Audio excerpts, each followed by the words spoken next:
Nós vamos dar continuidade à mensagem que nós iniciamos na semana passada, no livro de Neemias, capítulo 1. Neemias, capítulo 1. Depois de Esdras, antes de Esther, né, de Jó, de Salmos, está o livro de Neemias.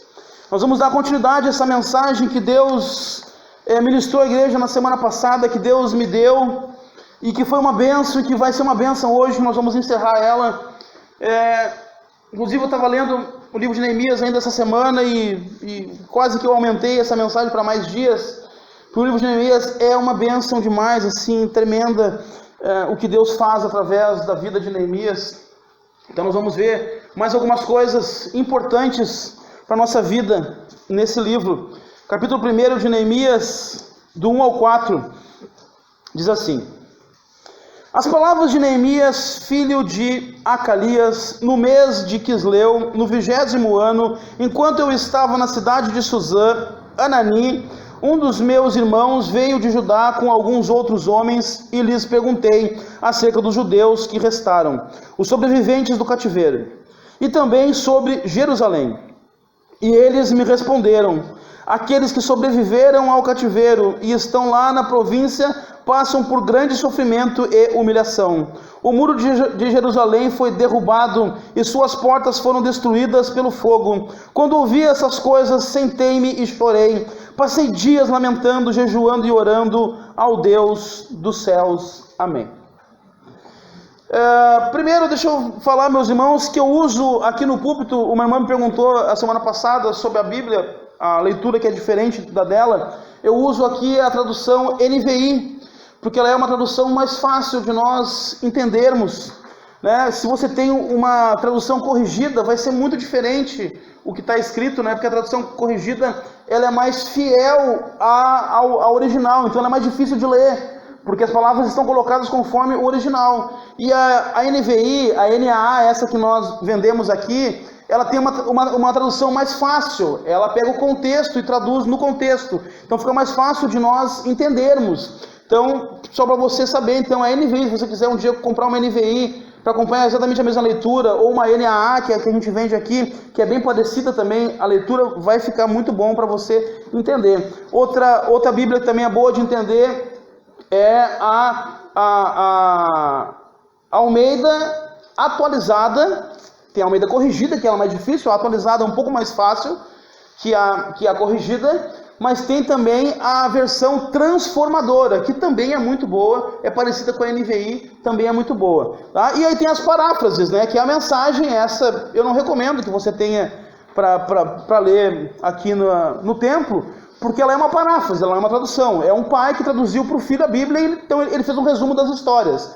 Então não é uma tradução, é uma paráfrase. E a NTLH, que ela é boa para você ter em casa para ler, mas também se você vai ler aqui, você vai ver que é totalmente diferente. Também é uma paráfrase. Ela vai além da NVI, né? Então acaba sendo um desencontro de palavras que você vai acabar às vezes até ficando confundido. Tá? Então vamos lá, a nossa mensagem em nome de Jesus. Essa mensagem eu dei o nome de Reconstruindo a Vida. Porque Neemias, nesse tempo, e nós vimos isso na semana passada, Jerusalém tinha sido invadida, os judeus foram levados para o cativeiro por Nabucodonosor, e aí teve uma destruição total, teve uma miséria total em Jerusalém, e esses judeus ficaram 70 anos no cativeiro, 70 anos presos lá na Babilônia. E lá eles clamavam a Deus, eles buscavam por Deus, mas conforme a profecia de Jeremias, o cativeiro levou exatamente 70 anos para começar a ter essa libertação e o pessoal começar a voltar para Jerusalém. Só que quando eles voltaram para Jerusalém, teve alguns problemas. O templo estava destruído, não tinha mais templo para adoração. É aí que surgem as sinagogas. As sinagogas que até hoje tem, surgiu na Babilônia, porque não tinha o templo. Então eles criaram lá, né, pequenos templos para poder adorar a Deus. Ler a palavra, ler a escritura e adorar a Deus. Porque o judeu procurou, eu preciso buscar Deus. Então eles criaram as sinagogas. E aí teve um problema, então. Jerusalém não tinha mais o templo estava destruído, e ela estava com os muros destruídos. Isso acontecia de ter invasão, dos inimigos entrar muito facilmente, porque os muros protegiam a cidade. né? As portas estavam derrubadas também, então não tinha proteção nenhuma. E aí nós começamos essa ministração na semana passada. Eu vou fazer uma recapitulação muito rápida sobre isso. Que a gente começou a falar que é preciso reconstruir. É preciso reconstruir para que a gente possa ficar protegido, não ficar vulnerável. E nós precisamos ficar protegidos da ação maligna, da ação do mundo exterior na nossa vida. Precisamos reconstruir muros na nossa volta. Precisamos reconstruir proteções na nossa volta. Precisamos ter as portas, né, edificadas, porque as portas ter pego fogo em Jerusalém não é simplesmente não tem uma porta, bota outra, não é isso. Porque os juízes julgavam as causas nas portas da cidade. As cidades eram cercadas por muros e tinham portas, e as causas eram julgadas nas portas. E Jerusalém tem 12 portas, então elas estavam destruídas as portas. Então precisava ser reconstruída de novo. Para quê? Para que voltasse a proteção e para que voltasse as leis para Jerusalém. E aí nós falamos que nós precisamos ter regras em casa. Nós precisamos ter regras na vida. Nós precisamos ter regras para nos proteger. Nós precisamos ter regras para nos guardar, para guardar nossa família, para guardar nossos filhos. Precisamos ter regras dentro de casa e regras nos nossos relacionamentos. Simplesmente está. Ontem, inclusive, o pastor César falou disso, né? Que às vezes nós não temos um avivamento porque nós nos relacionamos com pessoas erradas. Então nós precisamos ter regras também para nos relacionar. Precisamos ter um muro de proteção na nossa vida, nos proteger. Precisamos levantar muros na nossa casa. Precisamos levantar muros na nossa vida. Precisamos ter princípios. E aí nós falamos da tristeza, né? Porque Neemias fala que ele conta no seu livro que ele está triste. E o rei pergunta para ele: o que houve contigo, Neemias? Tu está triste? Essa tristeza só pode vir do coração.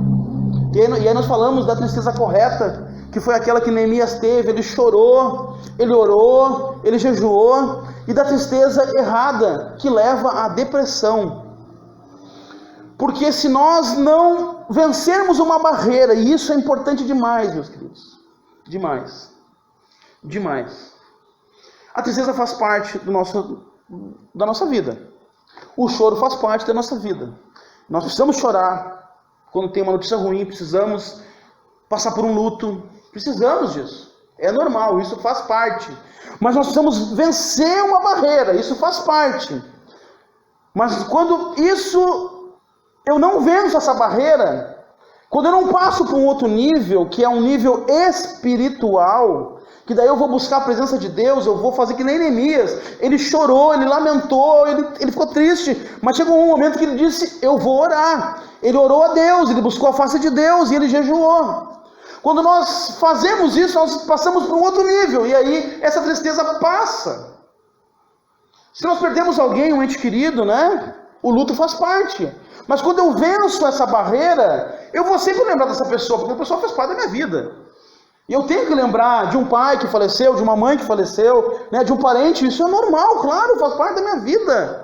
Mas a diferença é que quando eu passo desse nível, quando eu lembro deles, eu lembro com alegria: que bom, que benção, que esse meu pai fez parte da minha vida, que essa minha mãe fez parte da minha vida, que maravilhoso, glórias a Deus. Depois eu vou chorar porque eu vou lembrar, eu vou ter saudade, mas eu não vou me afundar na tristeza. Quando eu me afundo na tristeza, quando eu fico apavorado com o que está acontecendo, com a pandemia, né, que está acontecendo, e aí eu começo a entrar numa reclusão tremenda, grande, e isso vai prejudicar a nossa vida. Porque daí eu não passo desse nível, e quando eu não passo desse nível, eu entro na tristeza que está errada, que é a tristeza que leva à depressão. Nós falamos muito disso na semana passada, nós falamos basicamente sobre isso na semana passada.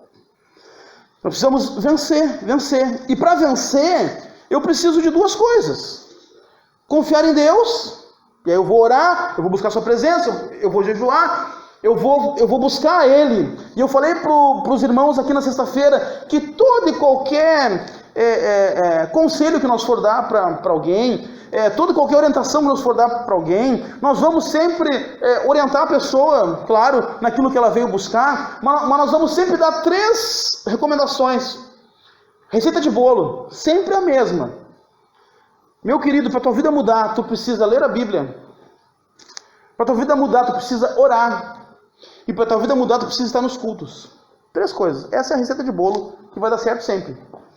Quando eu faço isso, eu consigo vencer muita coisa. Agora, se eu estou com problema, se eu estou com dificuldade, e eu não venho no culto, a minha dificuldade vai aumentar. Ela vai crescer. Eu vou me afundar. Eu vou me entristecer. Eu vou ficar debilitado. Quando eu estou com problema, se eu não ler a Bíblia, se eu não orar, eu vou ficar cada vez pior. Porque quanto mais no mundo nós estivermos, quanto mais nós estivermos envolvidos com os problemas do mundo, mais fraco nós ficamos. E quanto mais perto de Deus eu estiver, quanto mais perto da presença dele, mais forte nós ficamos. Então a primeira coisa que eu preciso fazer para vencer essa tristeza, essa depressão, é essas 3 coisas: ler, orar e estar no culto. É buscar a presença de Deus, resumindo as 3. E a segunda coisa que eu preciso fazer, me levantar. Tomar uma atitude, levantar da cama. Aí eu citei o caso de Elias, que quando Elias estava sofrendo, estava com depressão, Elias. O profeta Elias, o grande Elias, o que fez descer fogo do céu, o que fez parar de chover. Ele entrou em depressão, porque todos podemos entrar. Faz parte, se nós não tivermos ali ligado. Só que ele entrou, e aí o que aconteceu? O anjo bateu: Elias, levanta, cara. A caminhada é longa, vamos lá. O que Elias fez? Opa! Vamos embora! Segunda coisa que eu preciso fazer, eu preciso levantar, preciso sair, preciso ter uma atitude minha, uma atitude que eu vou ter que mudar. Eu não aceito isso, eu vou ter que mudar. Não aceito ficar nessa cama aqui, não aceito ficar aqui parado, não aceito eu não fazer nada. Estou desempregado, não aceito ficar aqui, eu vou procurar emprego. Atitude, confiar em Deus e atitude. Tem um ditado que diz, né? A Deus rogando, mas com malho dando. Eu preciso fazer.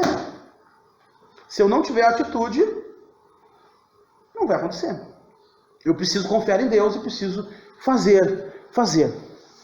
E aí nós fomos caminhando, nós falamos para reconstruir, precisamos procurar Deus, falamos da oração, né? De que Neemias fez as 2 tipos de oração. Ele entrou no quarto, trancou a porta, orou, e a outra oração, ele buscou a Deus a todo momento. Quando o rei pergunta para ele: o que tu quer? E ele, a palavra diz, ele orou a Deus e respondeu. Ele não foi para o quarto, ele simplesmente: Deus, me abençoa. Agora eu vou falar, abençoa o que eu vou dizer. Nossa vida, todo tempo, todo momento, deve estar debaixo da mão de Deus. Amém? Amém. E agora nós vamos continuar. O versículo 8.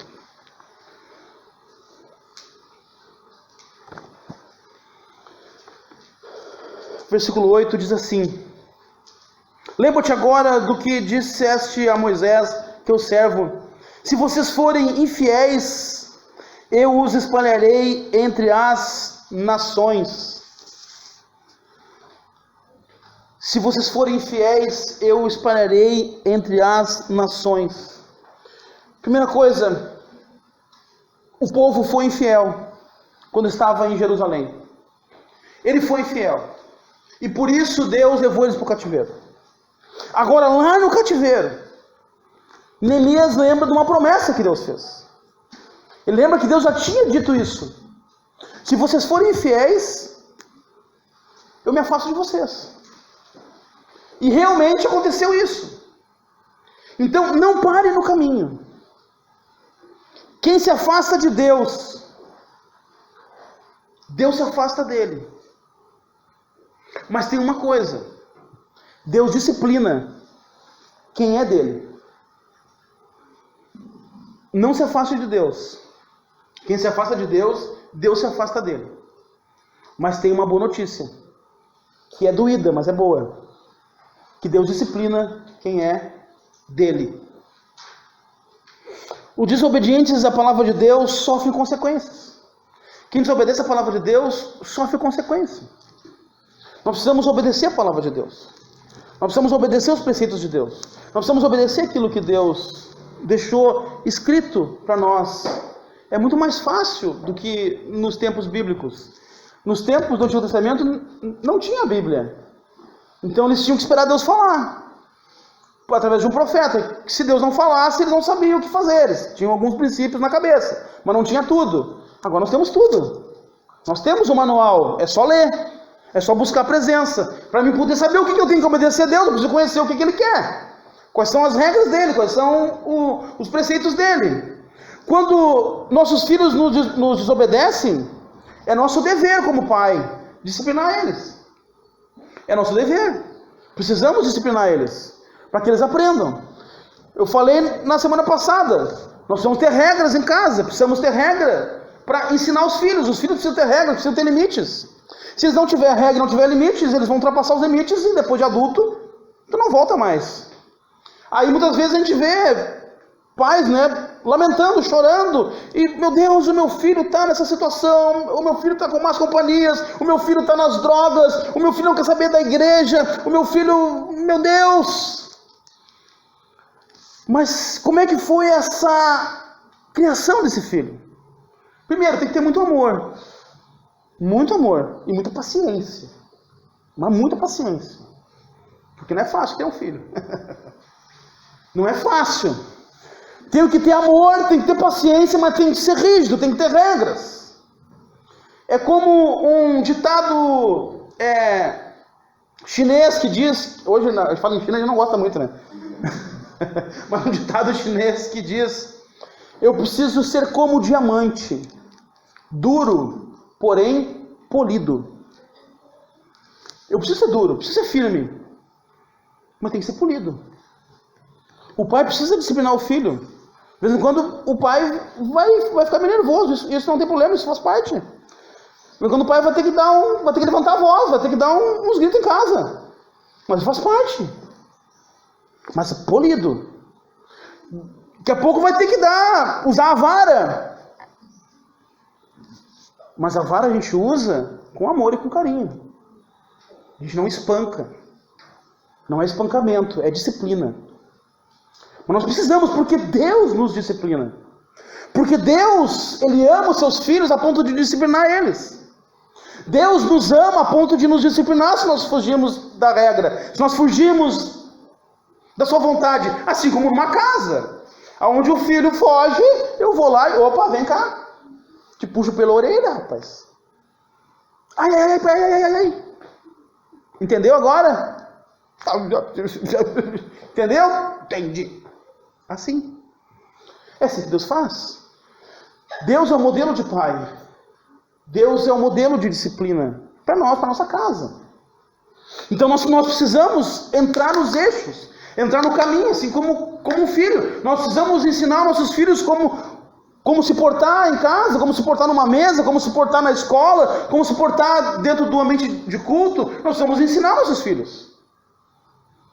Porque muitas vezes os pais trazem as crianças para o culto e quer que a criança aprenda sozinha. Não vai aprender sozinha. Eu preciso ensinar para ele. Quando o Léo era pequeno, o Léo sentava do lado da Melissa, ou às vezes sentava assim no nosso meio, às vezes ele ficava ali, sentadinho. Daqui a pouco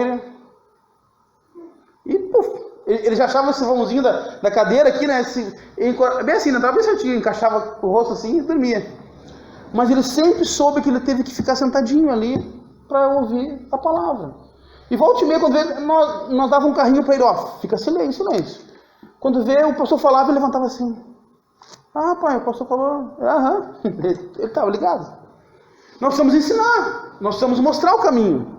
É assim que Deus faz, é assim que Deus faz conosco. Porque Deus disciplina quem Ele ama. E nós somos os seus filhos, nós somos disciplinados porque Deus nos ama. Então, se nós sair do caminho, se nós sair desse ajuste, sair das regras, Deus vai disciplinar, assim como Ele fez com o seu povo. Mas aquele que se arrepende e se volta para Ele, Ele se volta para o pecador novamente. Aquele que se arrepende dos seus maus caminhos, aquele que se arrepende de ter se desviado, de ter se afastado, aquele que se arrepende dos erros que cometeu, aquele que se arrepende porque Deus está dando chibatada, está dando varada no lombo, aquele que se arrepende e diz, para, ai, para, Senhor, por favor, eu entendi.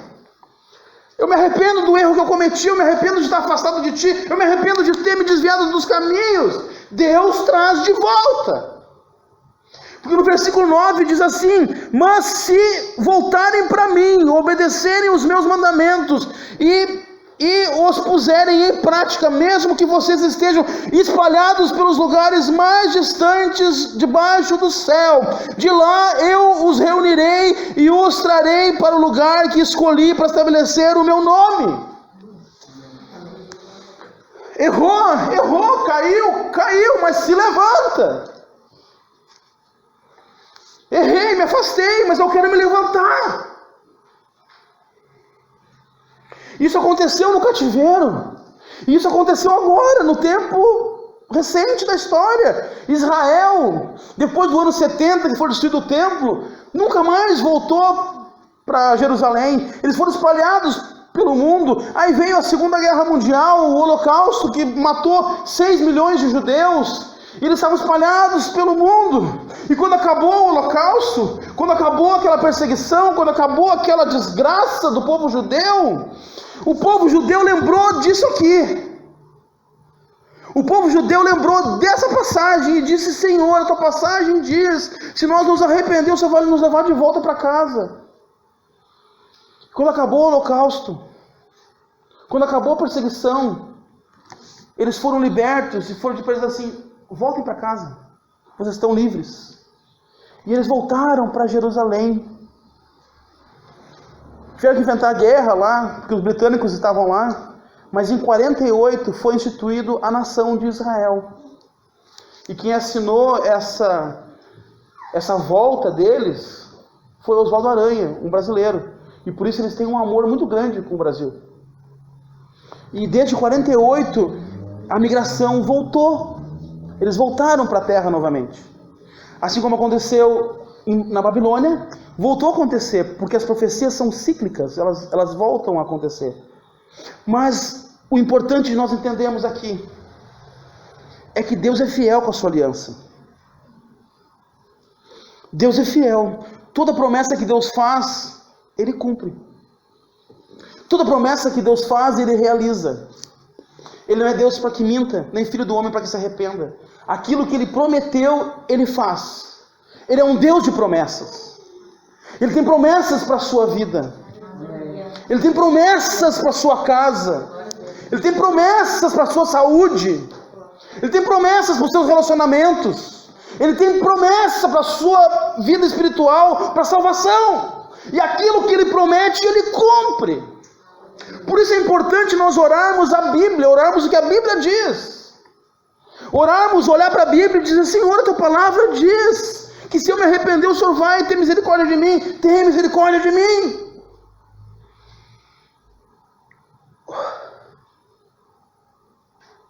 Não importa onde você estiver, não importa o que você está passando, não importa o que você já passou ou vai passar. Lembre-se de uma coisa: aonde você estiver, tem uma canção que diz: e você clamar pela glória de Deus, a glória de Deus vai vir sobre a sua vida.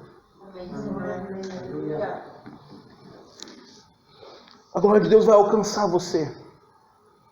Às vezes nós estamos no fundo do poço. Às vezes nós estamos numa tristeza infinita. Às vezes nós estamos passando por um problema tremendo. Aonde você estiver e clamar pela glória de Deus, a glória de Deus vai alcançar você.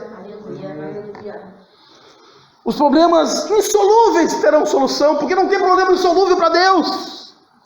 Quando você se levantar e agir, coragem de sair da zona de conforto, coragem de sair do problema, porque nós temos um grande problema, um grande defeito. Nós nos acomodamos, nós nos acostumamos com o problema, nós nos acostumamos com o cheiro ruim, nós nos acostumamos com a podridão. E o porco, ele mexe na lama, porque ele está acostumado com a lama. Não olhe para baixo como porco, olhe para cima. Olhe para Deus, olhe para o céu. Não se acostume com a situação, não se acostume com a depressão, não se acostume com a tristeza, não se acostume com a falta. Chame pela glória de Deus.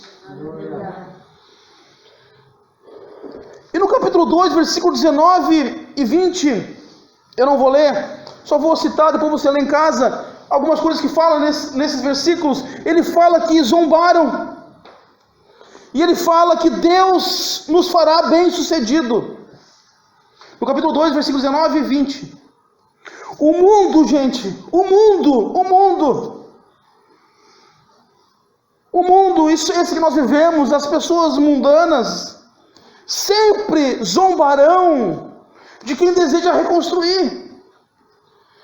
Nós precisamos reconstruir a vida. Você precisa reconstruir a sua vida. Nós precisamos reconstruir. Mas o mundo sempre vai zombar de quem deseja reconstruir. Eles zombaram de Neemias. Sanbalate e Tobias diziam: o que é? Eles vão reconstruir? O que estão pensando? Estão loucos? Eles acham que vão reconstruir os muros de Jerusalém? Eles acham que vão vir morar aqui de novo? Ah, tão louco! Zombaram de quem queria reconstruir. Vão rir de você. Vão zombar de você. Vão tentar fazer você desistir. Quando você dizer: eu tenho um projeto, eu tenho uma ideia, eu quero fazer, eu estou tentando fazer isso, eu vou estudar, eu vou ser um médico. Médico? Você é advogado, tu tá louco, psicólogo? Para ti não, que isso? Isso não é para ti. Vão zombar dos projetos, vão zombar das ideias, vão zombar dos projetos da igreja, vão zombar do que a igreja tem intenção de fazer. Quando você apresentar para algumas pessoas a reforma da igreja, vão dizer: para que isso? Não precisa disso. Ah, para, o pastor está viajando.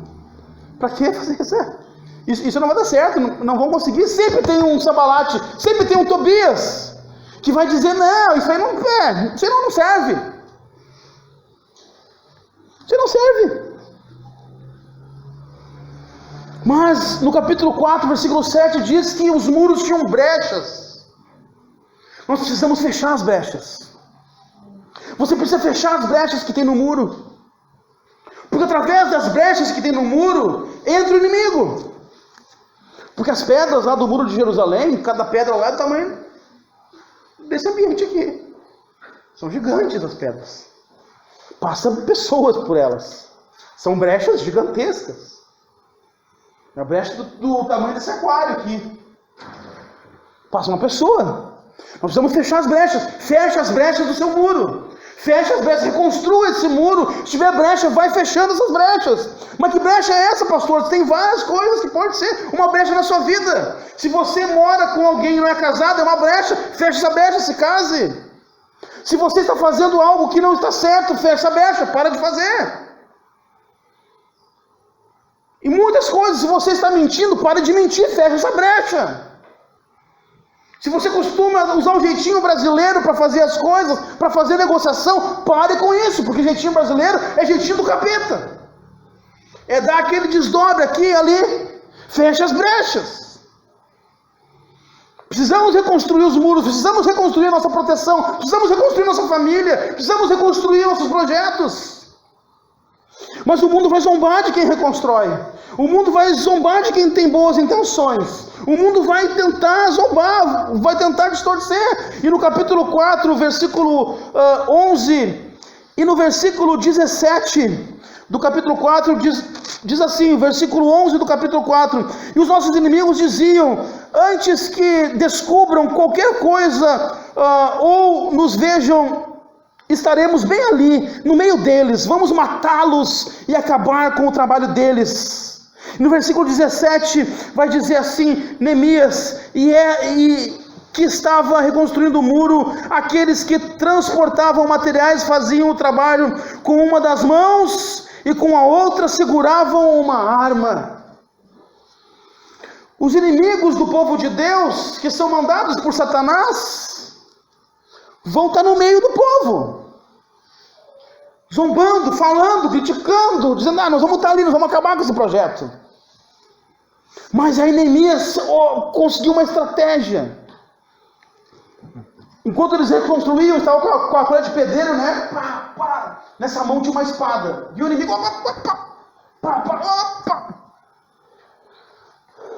o que nós precisamos? Numa mão reconstruir e na outra batalhar. Carregar a espada A espada do Espírito de Deus. A palavra do Senhor. Com uma mão você reconstrói, com a outra você luta. Luta em oração, luta de joelhos, luta jejuando, luta lendo a palavra, luta estando nos cultos. Eu preciso me fortalecer, eu preciso me abastecer, eu preciso estar junto de Deus, porque esses inimigos não vão nos vencer, não vão te vencer, se você estiver trabalhando e orando, trabalhando e jejuando, trabalhando ouvindo a palavra, trabalhando e usando a espada. Reconstrua os muros, fecha as brechas, use a espada. Não desista de reconstruir, não desista de continuar. Vai ser difícil a reconstrução, em alguns casos vai ser demorada a reconstrução, em alguns casos vai ser. No caso de Neemias não foi tão demorado, ele teve esforço, ele se esforçou, ele quis, ele buscou equipe, ele se aliou a pessoas abençoadas.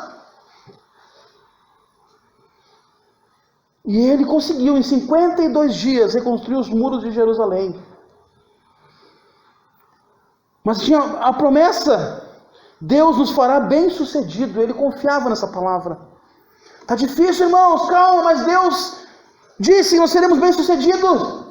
Está difícil, é difícil reconstruir, é difícil começar de novo, é difícil caminhar de novo, mas Deus tem uma promessa e nós vamos ser bem sucedidos. Creia nas promessas de Deus, você será bem sucedido se você seguir a palavra de Deus, se você seguir os preceitos de Deus, se você quiser reconstruir sua vida, se você quiser mudar de vida, se você quiser se voltar para Deus, tem uma promessa, você será bem sucedido. E por último, no capítulo 6, versículo 3, diz... Capítulo 6, versículo 3. Por isso enviei-lhes mensageiros com essa resposta: estou executando um grande projeto e não posso descer, porque parar a obra para ir encontrar-me com vocês. Não deixe que tirem o seu foco. A obra é longa e ela é importante. O anjo disse para Elias: levanta e anda, o caminho é longo. Não pare a obra, porque estão te falando. Não pare a obra porque estão te incomodando. Não pare a obra porque estão te atrapalhando. Não pare a obra porque Satanás mandou um mensageiro para te perturbar. Não pare a obra porque as dificuldades estão acontecendo. Neemias disse: estou executando um grande projeto, eu não posso descer. Estou executando uma grande obra, eu não posso parar. A obra da reconstrução da sua vida, a obra da reconstrução dos seus muros. Você não pode parar.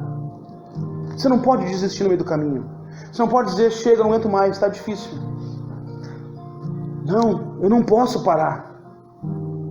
A obra é longa, é grande, mas a palavra de Deus diz que Ele é fiel. Aquele que começou a boa obra, Ele começou a boa obra em você, no seu casamento, no seu relacionamento, na sua vida. Aquele que começou a boa obra, a palavra diz, é fiel para concluir. Ele começou a boa obra na sua vida, Ele é fiel para concluir. Se você ama a sua família, se você ama a sua igreja, se você deseja ver a sua casa reconstruída, a sua família reconstruída, o seu marido, a sua esposa, seu pai, a sua mãe, seus filhos, se você ama eles, se você deseja ter a sua casa protegida, se você deseja a sua vida protegida, reconstrua os muros. Neemias é um tipo de Cristo. Neemias é um tipo de Jesus. Ele reconstruiu os muros da cidade. É Cristo que reconstrói os seus muros. É Cristo que reconstrói a sua casa. É Cristo que edifica a sua casa. É Cristo que edifica a sua vida. Então, se você ama a sua igreja, a sua casa, a sua família, você quer a sua casa protegida, chame Neemias. Conta para Neemias, que nem a Anani contou. Neemias, Jerusalém está destruída. As pessoas que ficaram lá estão passando fome e miséria. Neemias diz: não pode isso. Eu não aceito isso. O meu povo que eu amo está passando por isso. A cidade que eu amo está passando por isso. Eu vou reconstruir esses muros. Eu vou proteger o meu povo. Eu vou proteger a minha cidade. Eu vou proteger aqueles que eu amo. Chame Neemias. Ele vai te ajudar a reconstruir os muros. Chame Neemias. Ele vai reconstruir a tua casa. Chame Neemias. Ele vai fechar as brechas. Chame Neemias. O inimigo não vai entrar. A doença não vai chegar. A morte não vai chegar. Não é a hora ainda. Aleluia. Chame Neemias. Ele é o maior reconstrutor da história. Neemias fez um trabalho de pedreiro. O Neemias do Novo Testamento era carpinteiro. Porque o pedreiro, ele edifica uma obra, ele faz a proteção. E o carpinteiro molda aquilo que está torto, aquilo que está bruto. O carpinteiro é capaz de pegar um pedaço de uma árvore e transformar numa mesa. O Neemias do Novo Testamento pode moldar você. Pode mudar a tua mente, o teu coração. Pode arrancar a depressão do teu coração. Pode arrancar a tristeza da tua família. E uma coisa importante: se quando você estiver reconstruindo, bater um vento e o muro cair, vai de novo. Reconstrua quantas vezes for necessário. Quantas vezes você precisar, se levante, fique de pé. Quantas vezes for necessário, tente de novo, tente outra vez. Quantas vezes for necessário, caiu a colher de pedreiro, vai lá e junta ela. Acabou o cimento, faz outro. Caiu uma pedra, levanta a pedra de novo. Quantas vezes for necessário, não desiste. Se você cair, te levanta. Se você cair muito fundo, de repente num poço, você tem um pastor. O pastor e o pastorzinho aqui, que é servo do pastor. Eu tenho a vara para dar uma chapuletada quando precisa, para botar de castigo, para puxar a orelha. Mas eu tenho o cajado. O cajado tem uma pontinha torta assim para pegar a ovelha, puxar ela. Se você cair no buraco, se você quiser desistir, chama Neemias. Chama o pastor. Se eu te dei alguma varada e doeu, é porque eu te amo. Mas eu tenho o cajado, que eu vou te buscar. A tristeza faz parte. As perdas acontecem. Chore, mas se levante. Sempre busque Deus nas suas decisões. Não se importe com as vozes contrárias. Elas sempre virão. Siga na sua missão.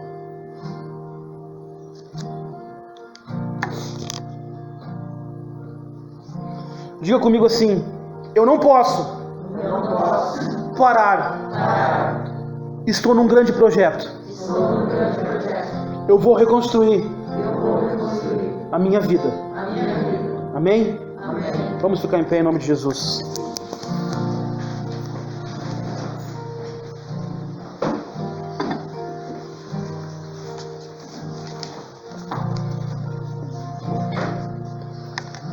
Feche seus olhos. Vamos falar com Deus.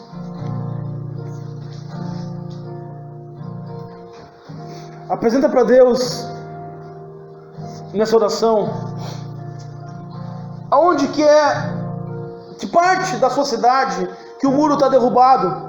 Que parte da sua cidade que tem brechas nesse muro? Fala para ele que você quer reconstruir a vida. Fala para ele que você quer recomeçar de novo. Fala para ele que você precisa da ajuda dele. Chama Neemias nessa oração. Chama por ele. Reconstrua quantas vezes for necessário. Vamos orar. Louvado seja o teu nome, Deus. Louvado seja o teu nome, Deus. Louvado seja o teu nome, Deus. Louvado seja o teu nome, Deus. Nós precisamos reconstruir a vida. Nós precisamos reconstruir os muros. Nós precisamos de Ti, meu Senhor. Existem brechas na nossa vida. Existem muros derrubados na nossa casa. O inimigo está entrando. Nossa casa está vulnerável. Nossa casa está desprotegida. Precisamos reconstruir, Senhor. Precisamos, Deus, amparar nossos filhos. Precisamos, Deus, amparar nossos pais. Precisamos, Deus, ajudar nossos irmãos. Precisamos, Deus, proteger a nossa casa, a nossa família. Precisamos de proteção, Senhor. Existem brechas abertas.